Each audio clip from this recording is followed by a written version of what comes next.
이사야서 61장 1절에서 6절 말씀,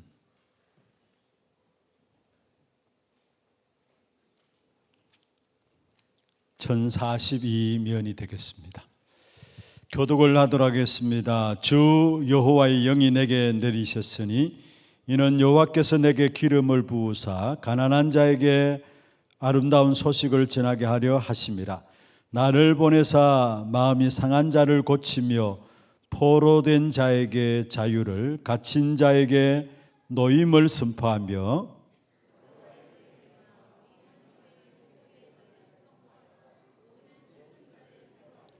무릇 시온에서 슬퍼하는 자에게 화관을 주어 그 죄를 대신하며 기쁨의 기름으로 그 슬픔을 대신하며 찬송의 옷으로 그 근심을 대신하시고 그들이 의의 나무 곧 여호와께서 심으신 그 영광을 나타낼 자라 일컬음을 받게 하려 하심이라.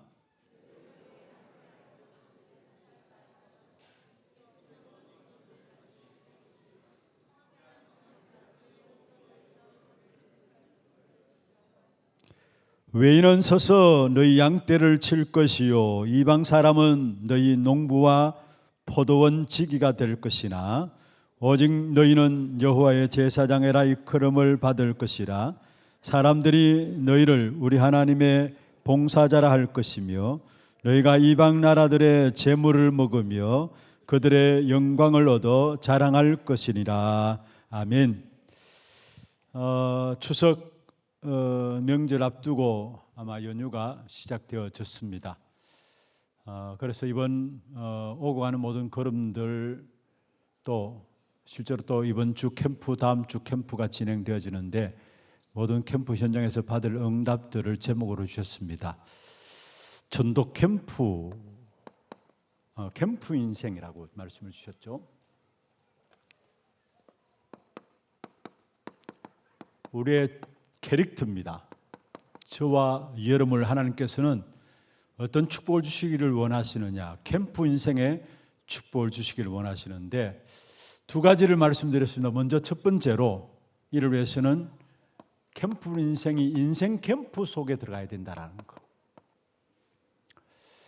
거. 우리 한 사람 한 사람 하나님께서는 빛을 발하는 캠프 인생으로 세웠는데 이 일을 위해서는 먼저 문제와 사건이 있을 때마다 우리 자신들이 복음을 향해서 달려 들어가야 된다는 거. 이게 인생 캠프입니다. 그래서 이번 주간에 또 다음 주간에 우리 모든 성도들이 캠프 인생으로 현장에 흩어지게 될 것인데 문제와 사건과 일들이 있을 때마다 인생 캠프, 다시 말해서 문제를 보는 것이 아니라 그 문제 가지고 복음 속으로 들어갈 수 있도록 그 축복을 여러분 누려야 되기를 주의 이름으로 축원합니다. 두 번째로 교회 캠프입니다.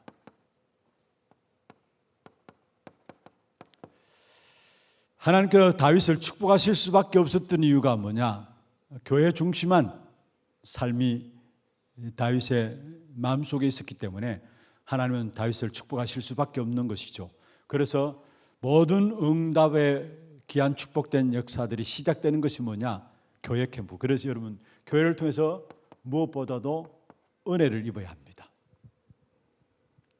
이 두 가지 캠프 인생으로 우리를 부르셨는데 이번 한 주간 남은 시간들도 확인하시고 또 다음 주간에 우리가 받을 메시지가 전쟁은 여호와께 속한 것이다. 오늘 우리 박승태 이제 준목이죠. 박승태 준목이 아까 기도 제목들을 이야기할 때 말씀했는데 전쟁은 여호와께 속한 것. 이번 주일날 우리가 사무엘상 17장을 통해서 잡은 제목입니다. 전쟁은 여호와께 속한 것. 아마 가정가정마다 추석 명절 통해서 다 그런 건 아니지만은 엄청난 영적인 전쟁이 일어나는 자리입니다. 그게 전쟁은 누구에 속해 있다고요? 여호와께 속해 있다라는 거. 아마 이걸 캠프 현장에서도 동일하게 우리가 붙잡아야 될 언약이고 이번 한 주 우리의 모든 흩어짐 속에서도 붙잡고 확인해야 될 귀중한 언약입니다. 그리고 또 여러분 계속해 기도해 주실 때에 캄보디아 단기 선교가 지난 목요일 날 출발했습니다. 계속 기도해 주시고요. 내일 아침에 우리 필리핀 단기 선교가 다음 주 금요일까지 계획해서 내일 아침에 출발합니다. 아마 내일 새벽 3시에 리무진 타고 인천공항에 올라가서 인천공항에서 들어갈 것 같습니다. 그리고 다음 주 화요일부터 금요일까지 일본 단기 선교가 계획되어 있습니다. 지금 여기 캄보디아 단기 선교는 한 14명 렘넌트들 중심으로 해서 한 14명 함께 참여하고 있고요. 필리핀 단기 선교는 한 4명 참석하게 되고 일본 단기 선교는 한 11명 마찬가지로 렘넌트들 중심으로 해서 우리 추성교 목사님, 캄보디아는 오석진 목사님, 필리핀은 홍아람 목사님 중심으로 해서 진행되어집니다. 오늘 이 시간 이 자리에 올라오기 전에도 제가 필리핀 단기 선교팀들에게 부탁을 드렸습니다. 우리 인생이 캠프 인생으로 쓰임받는 그 자체가 축복이다. 그래서 캠프 인생으로 나가는데 이번 단기 선교를 통해서 여러분 자신들이 하나님 앞에 복음 속에 달려들어가는 인생 캠프의 축복을 먼저 누리라. 그리고 그 인생 캠프의 축복 가지고 오래된 문화와 사상과 상처들이 그들에게 각인 뿌리 체질되어 있는데 그걸 새로운 각인으로 새로운 뿌리로 새로운 체질들로 만드는 것이다. 여러분 사역들이. 그리고 지금 당장의 응답과 열매를 바라보지 말고 멀리 보면서 개인화시키고 결국은 복음화 시켜나가야 된다. 복음화 속에서 제자가 나오기 때문에 복음화 시켜나가야 된다. 말씀을 좀 드렸습니다. 사실은 캄보디아나 어떤 면에 필리핀, 일본 단기 선교도 마찬가지고 모든 현장에서 중요하게 확인해야 될 가장 중요한 말씀드립니다. 좀 기도해 주시고 교회 자체 내에도 지금 오늘 우리 중화권 집중훈련이 있었습니다.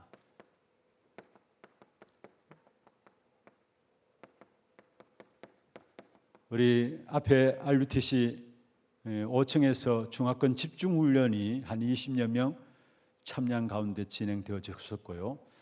다음 주 월하죠. 추석 당에서 다음 주 월라에 우리 교회에 연결된 사업장이 있습니다. 그 사업장에 필리핀 대상으로 해서 집중훈련이 월요일, 화요일 한 15명 정도 계획하고 있습니다. 마찬가지로 RUTC 5층에서 진행되어집니다.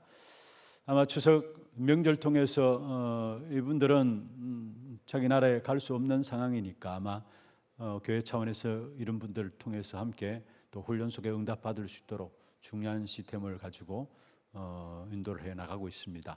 월요일 오후부터 시작해서 화요일 날 온정일토록 진행될 것인데 이런 마음에 담고 좀 기도해 주시고 한 분 한 분이 정말 복음으로 확립되어지고 정말로 제자로 세워질 수 있는 그런 사역들이 되게, 그리고 여기에 함께 우리 다민족 팀, 다민족부에서 귀중한 사역을 섬기고 있는데 위해서 좀 기도해 주시길 바랍니다. 오늘은 제목을 앞으로 계속해 금요 기도회 때마다 같이 좀 나누어 보겠습니다만은 금요 치유 축제라는 제목을 같이 좀 말씀을 나누겠습니다.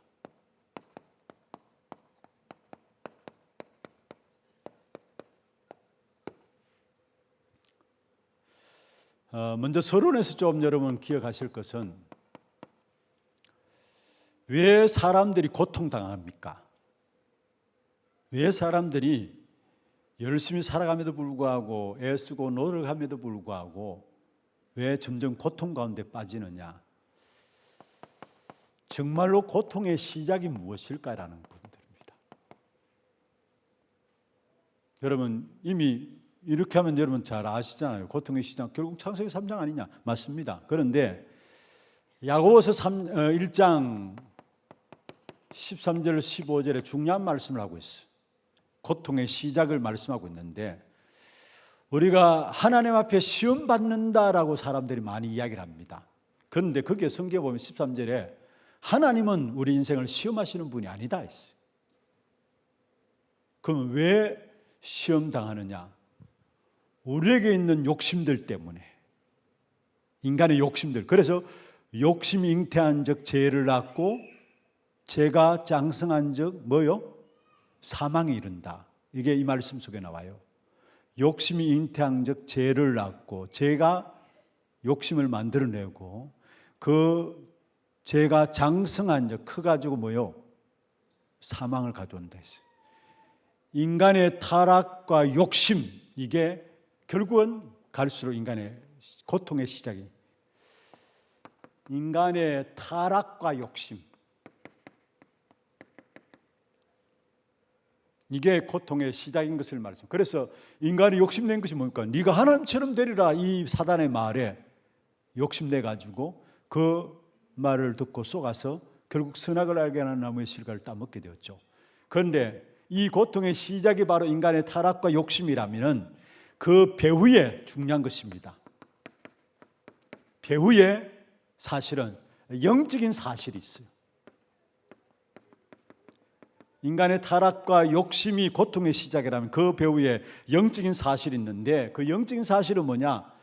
이사야 60장 2절에 어두움이 캄캄함이 만민과 온 땅을 뒤덮을 것이다. 어두움과 캄캄함, 무엇을 말합니까? 요한복음 10장 10절에 도둑이 오는 것은 도둑질하고 죽이고 멸망시키기 위한 것이라 했어. 여기서 도둑은 누구를 말하고 있습니까? 결국은 영적인 사실은 인간이 타락하게 되고 욕심을 부리는 그 배후에는 악한 사단이 있다는 사실을 우리에게 말씀하고 있습니다. 사단이 있음을 말하고 있습니다. 모든 인생은 여기에 빠져 있는데 하나님께서 답을 주셨습니다. 하나님께서 주신 답입니다. 그게 오늘 이사야 61장 1절에서 3절입니다. 여러분, 이 말씀 이사야 61장 오늘 본문을 읽었는데요, 다시 한번 여러분 다시 한번 읽어보세요. 이게 뭡니까? 하나님께서 고통에 시작된 이 인간 세상 속에 답으로 주신 것입니다. 그중에 특별히 2절에 그렇게 말씀하고 있죠. 여호와의 은혜의 해와 우리 하나님의 보복의 날을 선포하여 모든 슬픈 자를 위로하되. 3절입니다.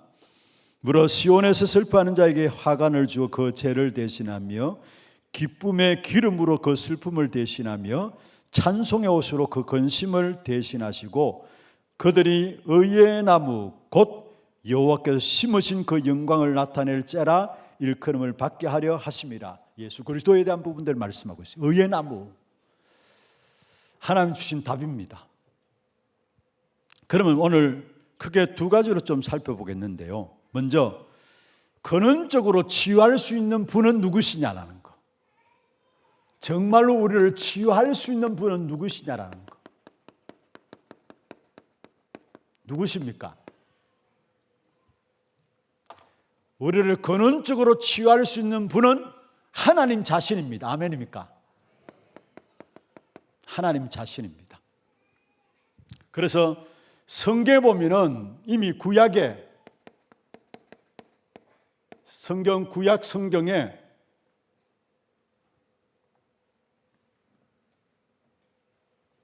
치유에 대한 부분을 말씀하셨는데 대표적인 부분들을 좀 말씀하겠습니다.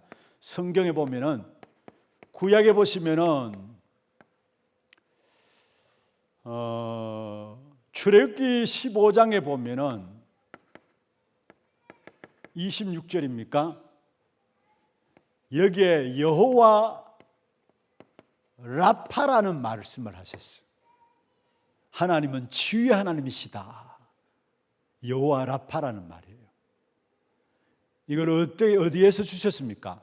광야길을 가는 동안에 이스라엘 백성들이 먹을 물이 쓴물이었어요. 마라의 쓴물을 단물로 바꾸셨어요. 먹을 수 있도록. 그러면서 그때 붙여진 단어가 뭐냐? 여호와 라파, 여호와는 치유하시다. 여호와는 치유하시다. 치유로 하시는 하나님이시다. 여호와 라파를 사용하셨어요.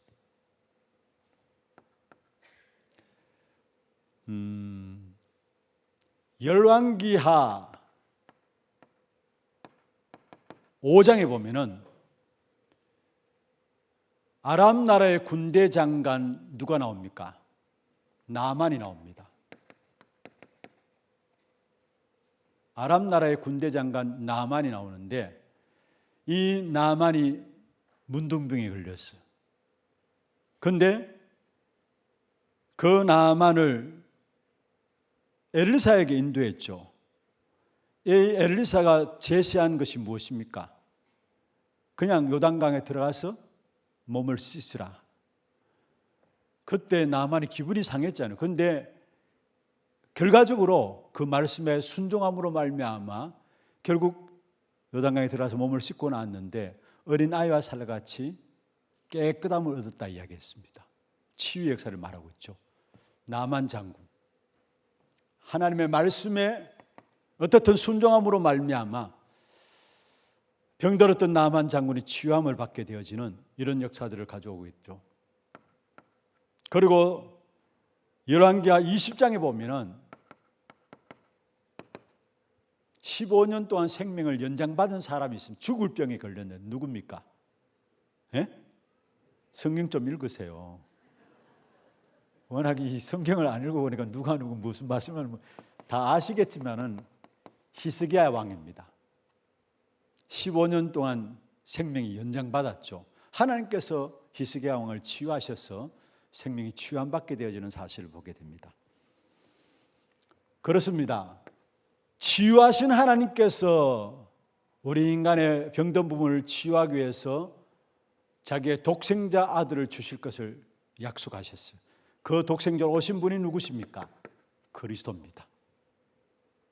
그래서 오늘 1절에 그렇게 말씀하고 있죠. 주 여호와의 영이 내게 내리셨으므로 이는 여호와께서 내게 기름을 부으사 가난한 자에게, 치유하신 하나님께서 그 아들에게 기름을 부으시고 치유하시는 그 은혜를 주는데 바로 그리스도를 보내시다라는 것. 그래서 여러분, 그리스도는 우리를 구원하러 오셨는데 이 구원이라는 말 속에는 중요한 것은 치유와 함께 회복이 같이 담겨져 있는 것입니다. 그리스도는 우리를 구원하실 뿐만 아니라 이 구원의 역사는 우리를 치유하시고 회복케 하시는 역사가 구원의 역사라는. 그래서 예수님께서 먼저 가실 때에 마태복음 8장 17절에 이사야 선지자께서 하신 말씀들을 이루려 함이라 말씀하시면서 이사야 53장 4절에 말씀하신 것들을 이루었는데, 예수님께서 동네에 가면서 병든 자를 취했는데 우리의 연약한 것을 담당하시고 모든 병을 짊어지셨도다 했어요. 우리의 연약함을 주님께서 친히 담당하시고 우리의 모든 병을 짊어지셨다 했어요. 누가? 예수님께서. 그리고 실제로 예수님은 십자가의 죽으심으로 말미암아 치유를 완성하셨는데, 이 말은 무슨 말이냐? 예수님이 십자가의 죽으심으로 말미암아 치유를 완성하셨는데 이게 이사야 53장 5절입니다. 그가 채찍에 맞음으로 우리가 나음을 입었도다. 이사야 53장 5절에 이렇게 말씀하고 있습니다.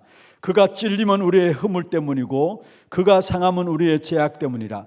그가 징계를 받음으로 우리가 평안을 누리고 그가 채찍에 맞음으로 우리가 나음을 입었도다. 치유 사역을 완성하신 분이 바로 예수 그리스도심을 말씀하고 있어요. 예수님께서 오셔서 모든 병을 담당하시고 그 치유를 완성하셨는데 이사야 53장 5절에 이사야 선지자를 통해서 하신 말씀들을 그대로 성취하신 것입니다. 그리고 부활하신 주님께, 이 예수님께서 부활하신 주님께서 제자들에게 이 치유 사역을 명령하셨는데, 제자들에게 이 치유 사역을 말씀하셨는데 마가복음 16장 17절 18절에 말씀하고 있습니다. 거기 보면 이렇게 말씀하고 있습니다. 믿는 자들에게 이런 표적이 따르리니 저희가 내 이름으로 귀신을 쫓아내며 세방을 반하며 뱀을 짚으며 병든 사람에게 손을 얹은정 나으니라. 부활하신 주님께 제자들에게 가서 현장에서 치유할 것을 말씀하시면서 믿는 자들이 이런 표적이 따를 것이다 말씀하면서 구체적인 치유의 역사들을 말씀하고 있습니다. 예수님께서 이 땅에 치유하러 오시고 그 치유사역을 완성하시고 그 예수님께서 제자들을 현장에 보내시면서 하라고 하신 것이 뭐냐? 내 이름으로 말미암아 병든 자를 치유해서 살리라는 사실을 말씀하고 있어요. 이 말씀과 따라서 베드로의 첫 사역이 결국은 무엇입니까? 치유 사역이었습니다. 사도행전 3장 1절에서 12절에 나면서 못 걷게 된 40년 동안에 걸어본 적이 없는 안전뱅이, 그를 보는 순간에 이 사람은 은과 금의 문제가 아니구나, 인생에 절대로 빠져나올 수 없는 운명 가운데 빠진 문제구나, 그 사실을 보여줌으로 말미암아 은과 금은 내게 없거니와 내게 있는 것으로 내게 주노니 곧 나사렛 예수 그리스도 이름으로 일어나 걸어라. 베드로의 첫 사역입니다. 성령의 역사를 체험하고 나서 사도행 2장에 나오죠. 첫 사역의 현장에 나가서 현장에 처음 맞닥뜨린 현장이 40년 동안 못 걷게 된 안전뱅이를 본 거예요. 사실 여기에 예수 그리스도 그 이름으로 말미암아 치유한 사실을 보게 되죠. 신약에서 어떤 면에서 가장 많은 핍박 가운데 있었습니다만 그러나 가장 큰 응답을 누렸다고 할 수 있는 바울의 가장 주사역이 있다면 오늘 우리 건찰회 때도 말씀드렸습니다. 렘넌트들을 스미스로 세우는 사역이었고, 그래서 사도행전 17장 1절, 18장 4절, 19장 8절에 보면은 바울은 해당을 파고들었어요. 미래를 바라보면서 렘넌트들을 스미스로 세우는 사역과 함께 바울에게서 빼놓을 수 없는 사역 세 가지가 있었습니다. 사도행전 13장 5절에서 11절에, 16장 16절 18절에, 19장 8절에서 20절. 무슨 말입니까? 여러분, 무속과 점술과 우상 가운데 빠진 자들을 그리스도 이름으로 치유하는 역사가 일어났어요. 그런데 어떤 면에서 이것만 했는데 하나님은 바울을 축복하셔서 바울 생애 사실 선교 현장에 이게 답니다. 사실은 렘넌트를 찾아 세우고 회당에 들어가가지고 그리고 지역 들어가는 것마다 그것도 세 군데 무속과 점술과 우상의 현장들을 완전히 그리스도 이름으로 치유한 거예요. 여기 하나님은 모든 축복을 바울에게 다 주신 사실을 보게 돼요. 그래서 어떤 면에서 하나님께서 구약에도 치유에 대해서 말씀하셨고 이 치유사역을 그리스도로 말미암아 치유하실 것을 말씀하시면서 이 언약을 붙잡은 자들에게 하나님께서 엄청난 축복의 역사들로 인도해 나가셨다는 사실을 우리에게 보여주고 있는 것입니다. 그러면은 두 번째입니다. 참된 치유의 축복을 우리가 누려야 되는데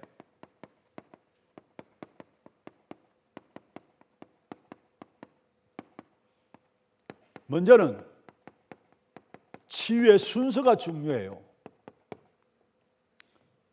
그리고 두 번째, 치유의 순서가 중요하고 치유의 시간표가 중요합니다.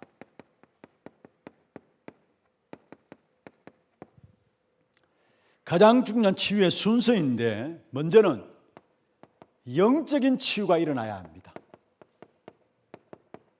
이거는 어떤 면에서 근본 운명에 대한 치유입니다.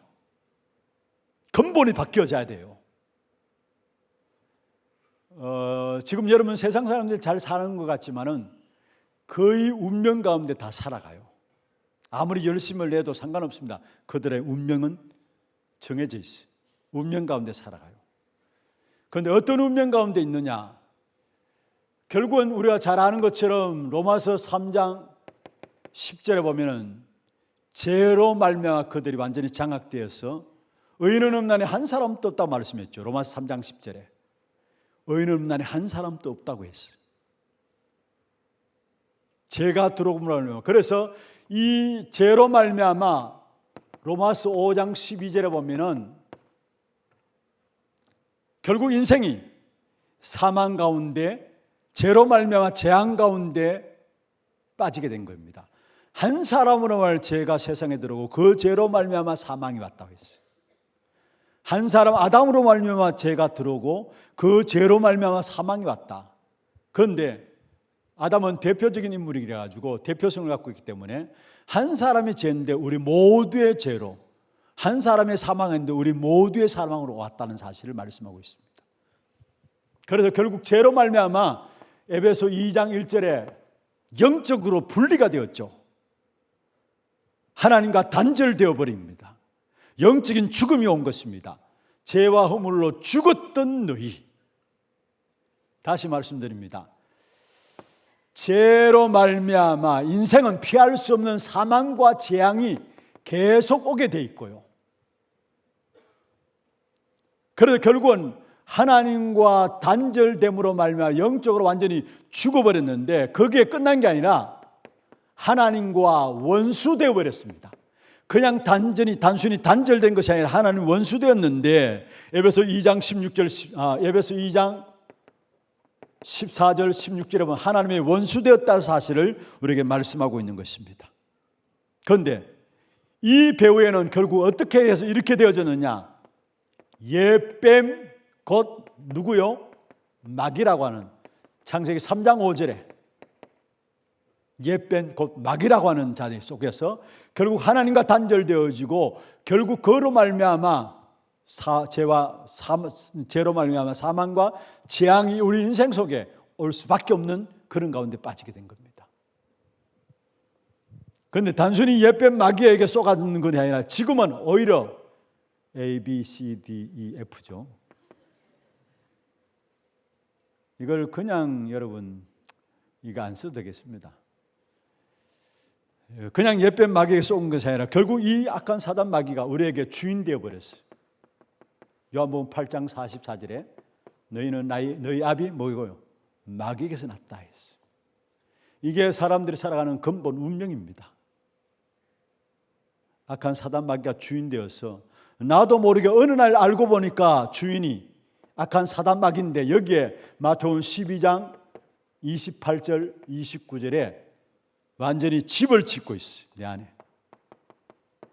마태복음 12장 43절 45절에 보면 더 큰 문제로 집을 짓고 더 크게 더 강하게 우리에게 역사하고 있고 그런 가운데 결국은 고린도후서 10장 4절 5절에 있는 말씀처럼 완전히 우리 안에 요새를 이루고 있으면서 결국은 고린도후서 4장 4절 5절 요한복음 16장 11절에 말씀하고 있는 것처럼 세상 임금 세상 신 여러분 임금이 시키는 대로 해야 되죠. 그래서 불신자들은 시키는 대로 할 수밖에 없는 겁니다. 이게 하나님을 떠난 인생에게 온 운명입니다. 근본입니다. 이것이 다른 길로는 안 됩니다. 예수를 그리스도로 영접하는 길밖에 없습니다. 운명에서 빠져나오는 길은 다른 길이 없습니다. 계시록 3장 20절에 볼지어다 내가 문 밖에 서서 두드리노니 누구든지 내 음성을 듣고 문을 열면은 내가 그에게로 들어가서 그로 더불어 먹고 그는 나로 더불어 먹으리라. 무슨 말입니까? 주님과 함께 교제하는 축복을 예수 그리스도를 영접하게 될 때 누리게 된다는 이때 일어나는 일이 뭐냐? 하나님의 성령의 역사가 일어나고 사단의 역사들이 깨어지는 역사가 일어나게 돼 있어요. 예수를 그리스도로 영접하는 순간에 성령의 역사가 일어나고 사단의 역사들이 깨어지는 겁니다. 예수를 그리스도로 영접하는 순간에 우리의 운명에서 빠져나오게 돼요. 예수를 그리스도로 영접하는 순간에 절대로 해결될 수 없는 우리의 근본이 치유되게 돼 있어요. 어느 누구도 그리스도가 필요치 않는 사람이 없습니다. 이 땅에 아무리 잘 나가는 사람이라 할지라도 많이 배웠고 많이 가지고 있다 할지라도 그리스도 만나지 않으면 안 되게 돼 있어요. 그들은 운명 가운데 살아갈 수밖에 없어요. 어느 날 시간표대로 오게 돼 있어요. 사실은 몰라서 그렇죠. 인생의 주인이 하나님이 되어야 되는데 사단 마귀가 주인이에요. 근데 성경에 보면은 결국은 사단 마귀는 뭐냐? 우리를 멸망시키는 존재예요. 우리에게 궁극적으로 우리를 실패시키고 멸망시키는 존재가 사단 마귀는 거예요. 도둑놈이라 했잖아요. 도둑놈. 사기꾼은 같은 말 아닙니까? 우리 인생을 사기치는 사기꾼이 악한 사단 마귀예요. 그 인생이 거기에 붙잡혀 있는데 인생이 잘 될 리가 없는 것이죠. 그래서 정말로 예수를 그리스도로 영접하는 순간에 하나님이 내 안에 들어서 우리와 먹고 마시는 교제함이 일어나면서 그때 성령께서 역사함이 일어나게 되어 있고 흑암의 역사들이 무너지는 역사가 일어나게 되어 있다는 것. 마음과 생각 치유입니다. 두 번째로, 마음과 생각 치유는 이거는 불신자들보다도 구원받은 자에게 마음과 생각 치유, 많은 경우 상처들 가운데서 불신앙들 나오고 염려 나오고 불평함 나오고 분노 나오고 시기 나오고 이 모든 상처들 가운데 다 나와요. 그래서 진짜 마음과 생각이 치유돼야 되는데, 여러분, 우리에게 있어서 문제는 우리는 예수 그리스도를 영접하는 순간에 이미 운명에서 빠져나온 사람입니다. 근본이 해결된 사람이에요. 그렇다면 우리에게 순간순간 악한 사단이 우리의 마음과 생각을 건드려 가지고 약한 부분들을 건드려서 진짜 구원의 축복을 누리지 못하도록 완전히 여기서 빠져나오는데도 불구하고 이 속에서 영향받고 살아갈 수 있도록 악한 사단이 쫓긴다는 사실이에요. 여러분, 우리가 한번 구원받았으면 우리의 영혼은 사단이 멸망시키지 못해요. 그러나 하나님의 구원의 역사를 누리지 못하게 우리를 공격해오는 존재가 있는데 그게 사단의 존재예요. 그럼 늘 깨어서 근신해서 깨어있지 않으면 우리도 모르게 우리의 마음과 생각의 약한 부분을 악한 사단이 너무나 잘 알고 우리를 공격해 온다라는 거. 그래서 우리는 여기서 딴 길이 없습니다. 진짜 중요한 복음이 각인되도록 해야 돼요. 복음을 아는 것이 아니라 완전히 복음이 각인되도록. 뭐라고 말씀하고 있습니까?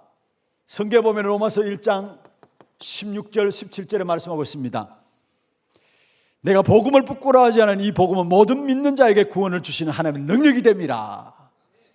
오직 의인은 믿음으로 말미암아 산다고 바울은 고백한 사실을 보게 돼요. 중요한 것은 이 복음이 내게 완전 각인되어야 된다는 거.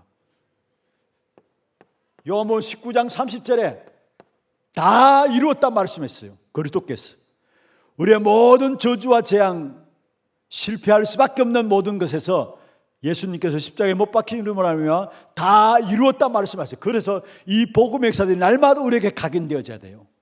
그렇지 않으면 이 사실들이 날마다 우리에게 복음이 각인되어서 치유되지 안 되어지면은, 이게 반복되어지면 나도 모르게 여기서 빠져나왔어도 불구하고 여기에 갇혀 있게 되고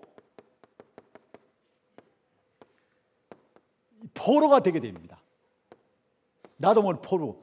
이 사실들이 반복되어지면은 나도 모르게 여기에서 갇혀 있고 이 반복되는 속에서 포로가 되는 사실들. 그래서 우리는 날마다 복음이 각인되도록 해야 돼요. 가장 중요한 복음이 각인되도록. 그리고 언약이 뿌리내리도록. 복음이 각인되고 언약이 뿌리내리도록. 복음에 대한 각인, 뿌리내야 될 것은 뭐냐? 하나님의 말씀인 언약에 대해서 뿌리내리도록. 그리고 결국은 나 같은 사람을 살리는 증인으로 서는 결론을 가지도록 해야 합니다. 결론은 뭐냐? 증인입니다. 뿌리낸다는 말은 언약으로 뿌리낸다는 것은 갈라디아 3장 14절 29절입니까? 여기에 우리가 무서운 종이 아니라 아들로, 그래서 하나님의 유업을 이을 자들로 우리를 부르셨단 말씀했어요.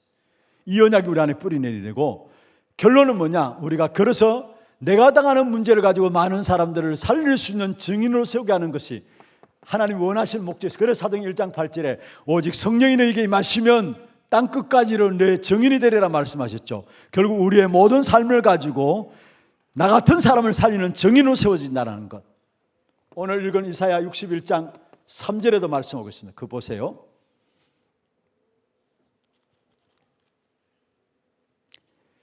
무릇 시온에서 슬퍼하는 자에게 화관을 주어 그 죄를 대신하며 기쁨의 기름으로 그 슬픔을 대신하며 찬송의 옷으로 그 근심을 대신하시고 그들이 의의 나무 곧 여호와께서 심으신 그 영광을 나타낼 자라 일컬음을 받게 하려 하심이라. 결국 우리를 나 같은 사람을 살리는 증인으로 세우신다는 사실을 말씀하고 있는 것입니다. 그래서 중요한 것은 왜 우리가 자꾸 훈련을 속에 들어가느냐, 전도자의 삶을 훈련하느냐, 그 속에서 우리의 마음과 생각을 치유하면서 현장을 살리는 제자들로 세워지기 때문에 우리가 훈련 속에 인도받고 들어가는 것입니다. 세 번째입니다. 여기에 육신과 함께 경제 치유가 되게 돼 있어요. 육신의 문제와 함께 경제 치유가 일어나는데 성경을 오늘 읽은 부분들 가지고 여러분 확인시키겠어요. 4절에 한번 보세요. 경제에 대한 치유를 먼저 허락하셨는데 그들은 오래 황폐된 곳을 다시 쌓을 것이며 옛부터 무너진 곳을 다시 일으킬 것이며 황폐한 성읍 곧 대대로 무너져 있던 것들을 중수할 것이다. 무너진 성읍을 회복하는 경제적인 치유함을 말씀하고 있고 5절에 보십시다. 외인은 서서 너희 양떼를 칠 것이요 이방 사람은 너희 농부와 포도원 지기가 될 것이다. 외인들이 우리의 양떼를 치게 되고 이방 사람들이 우리의 포도원 지기가 된다는 사실을 말씀하고 있습니다. 무슨 말입니까? 하나님께서 우리의 모든 것들을 회복시킬 것을 말씀하고 있는 것이죠. 6절에 보세요. 오직 너희는 여호와의 제사장의 일컬음을 받을 것이라. 사람들이 너희를 우리 하나님의 봉사자라 할 것이며 너희가 이방 나라들의 재물을 먹으며 사람을 살리는 전도자의 삶을 살게 될 때에 이방 나라의 재물을 먹게 될 것이다. 그들의 영광을 얻어 자랑할 것이다. 정말 우리가 사람을 살리는 전도자의 삶을 살게 될 때 이방인들의 재물을 얻게 되는 경제와 육신의 회복을 허락하는 사실들을 우리에게 말씀하고 있습니다. 4절에서 6절까지 회복될 역사들을 말씀하고 있습니다.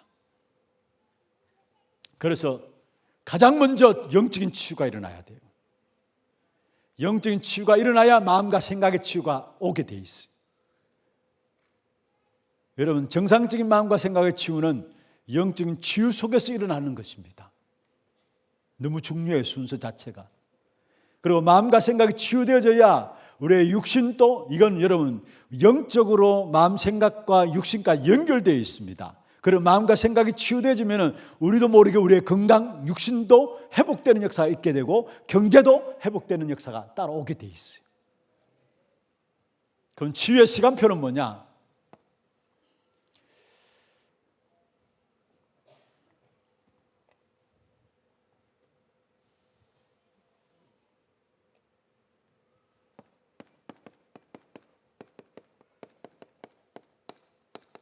예수님께서 제자들에게 사도행 1장 6절에 보면은 제자들이 물었습니다. 이스라엘 나라를 회복하심이 이때니까. 그때 예수님께서 뭐라 했습니까? 때와 시기는 너희 알 바 아니요. 때와 시기는 너희 알 바 아니요. 여러분, 하나님의 나라가 회복되는 역사들에 대한 최고의 관심이 있었던 제자들에게 예수님께서 때와 시기는 너희 알 바 아니다. 시간표는 하나님께 있음을 말씀하고 있는 것이죠. 우리가 어떤 면에서 우리의 병이 치유되어진다, 사실은 그게 우리에게 최고의 관심일 수 있습니다. 그런데 주님은 목표는 따로 있어요. 우리가 어떤 면에서 응답받고 치유받았다 할지라도 금방 우리는 옛날로 또 돌아가요. 옛날로 또 돌아가요. 그래서 계속된 반복적인 신앙생활, 반복된 신앙생활을 할 수밖에 없는, 치유되는 게 문제가 아니고 응답되는 게 문제가 아니라는 사실이에요. 그러면 뭐냐? 하나님께 이 시간들을 통해서 정말 우리 개개인에게 말씀에 대해서, 기도에 대해서 집중할 수 있는 시간들을 만들어 가신다는 거. 여러분, 정말로 말씀에 집중하고 치유에 집중한다면, 기도에 집중한다면 치유 안 돼도 나중에 보면 문제 안 돼요. 그게 고린도후서 12장의 1절에 10절에 바울이 자기가 치유받기 위해서 간절하게 기도했잖아요. 그런데 치유됐습니까? 아니에요. 문제가 안 되었어요, 그 치유가. 무슨 말입니까? 하나님의 시간표는 여기 있다라는 거. 저와 여러분이 치유되고 응답받고 그건 우리의 생각이고, 당장 우리는 치유되기를 원하고 바로 응답받기를 원하는데 그렇게 해줄 수도 있습니다. 그런데 하나님은 그게 목적이 있는 게 아닙니다. 그 모든 문제를 통해서 우리 한 사람 한 사람을 결국 뭡니까? 말씀에 집중하도록 하고 기도에 집중하도록 하면서 나에 대한 문제를 가지고 상대와 시대를 보는 눈을 열어주신다라는 것. 상대와 시대를 보는 눈을, 그런 내가 치유받은 증거를 가지고 상대를 살리고 시대를 살리는, 시대를 치유하는 귀한 증인들로 우리를 세워나가신다는 사실을 아셔야 합니다. 단순히 우리는 내게 응답과 내게 치유받는 것만, 원래 병이 들면 조급하잖아요. 문제 있으면 조급하고 그렇습니다. 어쩔 수 없어요. 그런데 하나님은 그게 목적이 있는 게 아니라는 사실이에요. 옛날로 돌아가는데요, 당장 치유되고 응답받는다면 여러분 열이면 열 다 그럴 겁니다. 내가 하나님 이것만 해결해 주면 하나님 일에 헌신하겠습니다. 그런데 어떻게 하다 보니 하나님 응답받아 해결되는 것 같았습니다. 그런데 알고 보면 또 옛날로 돌아가 있어요. 그렇지 않나요? 그게 우리 인생이에요. 사실은 치유도 마찬가지입니다. 그래서 중요한 것은 시간들 속에서 하나님께서 우리 한 사람 한 사람을 집중 기도 속에 집중의 시간들을 만들어 가신다라는 것. 집중의 시간들을 만들어 가신다라는 것. 혹여나 이 자리에 앉은 여러분들 아직까지 내가 뭔가 응답이 없다고 생각하는 분들이 있습니까? 뭔가 답답한 부분들이 있습니까? 하나님께서 이걸 통해서 내게 다른 것은 안 되기 때문에, 여러분 그것만 있어도 그것만이나 있으니까 여러분 집중하는 거죠. 말씀 속에 들어오고 집중하는 거 아니면, 아니면 여러분 안 하잖아요. 사실은 목사님 너무 그렇게 보는 거 아닙니까? 모르겠습니다. 그렇게 볼지 사실 안 하잖아요. 문제 없다면 여러분 어떻게 기도합니까? 안 하잖아요. 자녀 문제 있고 가정에 문제 있으니까 그나마 기도한다고 나오지, 안 하잖아요. 정말로 우리가 뭐냐, 말씀과 기도에 집중하는 그 시간들로 하나님께서 우리를 만드시고, 결국 내가 치유되는 것이 목적이 아니라 나로 통해서 시대와 다른 사람을 살리는 이 응답을 주시기 위해서 오늘 내게 주어진 시간표라는 것. 오늘 내게 주어진 시간표라는 것. 지금 여러분에게 있는 문제들을 새롭게 보는 귀한 시간들 되기를 주의 이름으로 축원합니다. 결론입니다. 가장 중요한 치유 축제의 결론은 뭐냐? 우리가 분명히 치유할 수 있는 분은 하나님이시고 예수 그리스도로 말미암아 치유의 역사들을, 오늘 또 그리스도께서 우리에게 주신 축복이 바로 치유의 역사를 주셨는데, 그러면은 참된 치유의 축복을 누리기 위해서는 우리 한 사람 한 사람이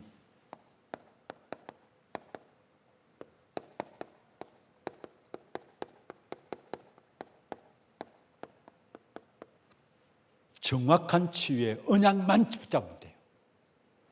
이게 금요 치유 축제의 가장 중요한 핵심입니다. 정확한 치유의 언약을 붙잡는 겁니다. 정확한 치유의 언약.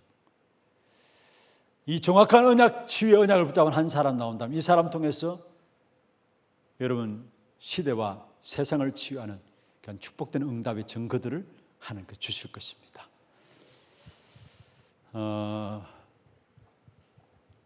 우리에게 어려움과 문제와 또 병든 부분이 있다면 하나님의 은혜를 받을 수 있는 중요한 기회죠. 근데 거기에 머물러 있기를 원하지 않습니다. 하나님은 결국은 우리가 병든 부분을 놓고 치유받기 위해서 기도하잖아요.